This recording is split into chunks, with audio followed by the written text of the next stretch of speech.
سید عالم صلی اللہ تعالیٰ علیہ وآلہ وسلم نے ارشاد فرمایا کہ تو رب کریم سے دنیا میں ڈر جا، اس طرح ڈرنے کا حق ہے۔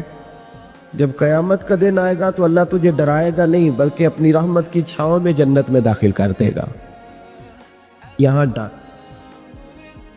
ایک جگہ تو اللہ نے فرمایا ڈرو، اور کچھ جگہوں پہ فرمایا کہ جو میرے علم والے بندے ہیں نا، جن کو میں نے علم دیا ہے، عالم ہیں، ان کے بارے میں فرمایا کہ ان کے دلوں میں میری خشیت ہے۔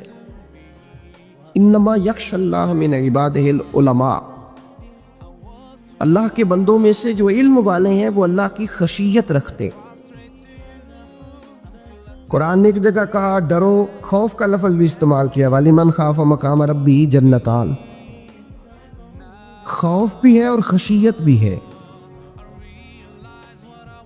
ان دونوں کا معنی ایک ہی ہے، ڈرنا، خوف کا معنی بھی اور خشیت کا معنی ڈرنا۔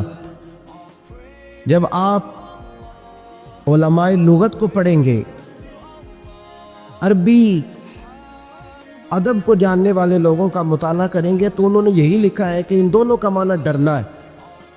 میری طرف دیکھیے، توجہ کریں، کچھ سمجھانے لگا ہوں، اس نقطے کو ضرور سمجھیے گا۔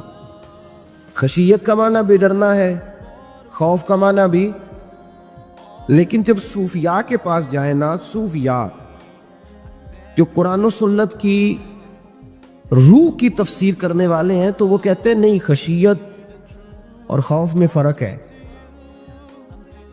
خوف اور ہوتا ہے، خشیت صوفیاء اس کی تفسیر اور کرتے ہیں۔